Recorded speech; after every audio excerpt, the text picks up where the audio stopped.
Dr. Imogen Grant here, recording for the Bethnal Archives. I've been with the archives for 5 years now, and I've dissected some truly bizarre specimens. But this one, well, it's a case with enough mystery to unsettle even the most seasoned investigator. Brought in by Virgil, our ever-reluctant field agent, who managed to dump this poor creature on me and disappear before I could question him further, it seems to be an incomplete transformation, a tragic halfway point between man and Wulver. In Shetland folklore, Wulvers are solitary, gentle creatures, but this one was found attempting to break into a farmer's barn near Epping.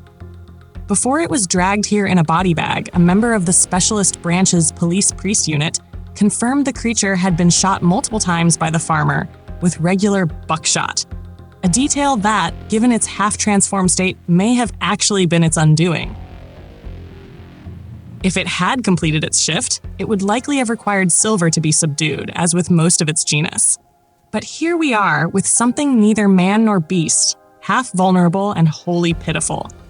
Judging by its appearance, the transformation stalled partway through, leaving it in a grotesque limbo. Its skin is coarse and bristled in some areas, like a Wulver's, while mottled with patches of human flesh that seem to have resisted the shift. Its hands are particularly unsettling. What should be paws are instead elongated fingers tipped with dull claws.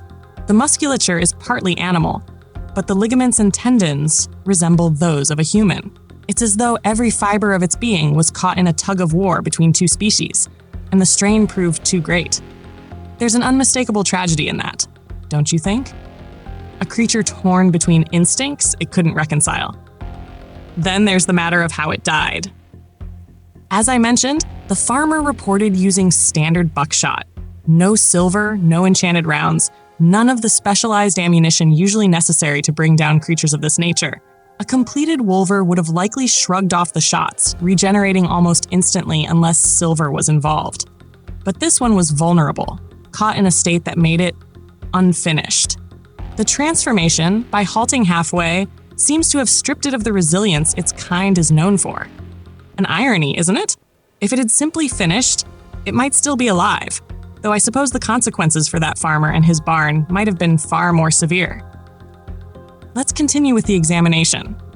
The face is particularly distressing, frozen in what I can only describe as desperation.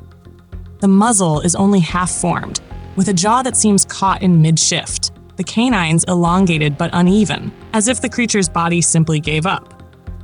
Even the teeth are mismatched, a mix of sharp and blunt, a halfway point between human molars and wolfish incisors. It's as though the transformation was abandoned, leaving it to suffer in this in-between state. Bullet wounds are clustered over the brow and chest, 2 clean entries just above the eyes, 3 more over the left side of the chest. Standard ammunition, the farmer claims, but thorough, almost as if he knew what he was up against. I wonder what went through this creature's mind as it stumbled toward that barn. Was it hunger, or perhaps just confusion, driven by instinct? Imagine, half man, half animal, every sense heightened, but with a body that refuses to listen.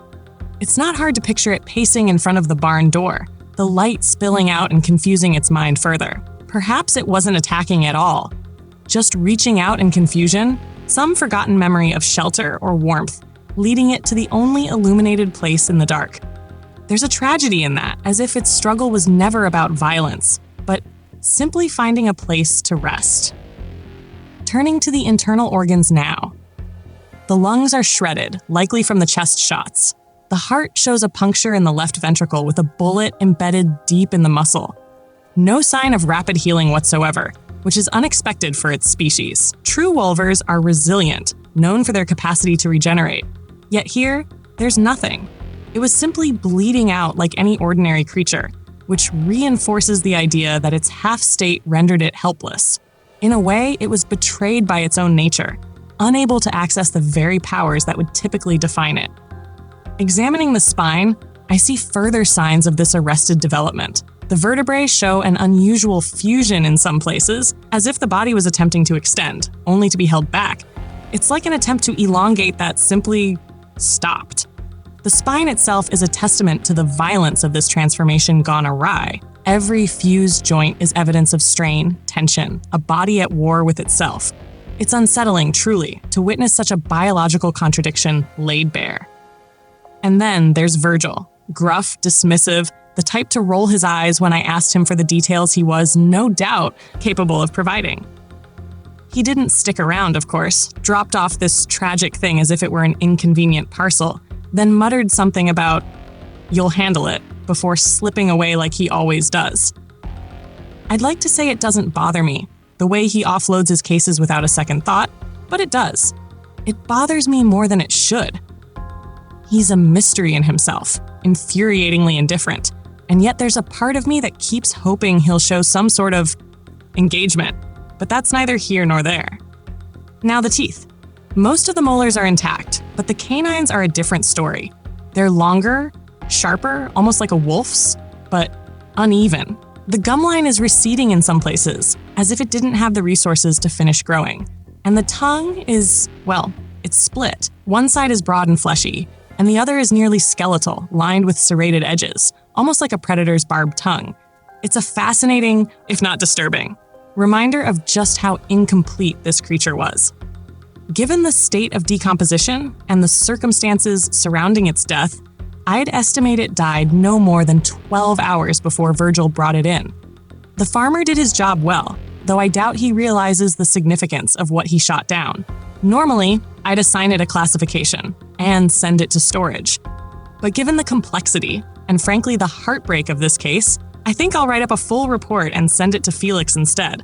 He'll want to examine the details himself, perhaps even determine if this is a unique incident or part of something larger.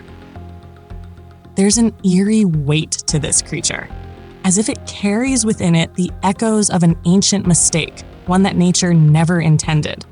Or perhaps someone out there is attempting transformations on the unwilling, reaching into the dark places and pulling at the old threads of power.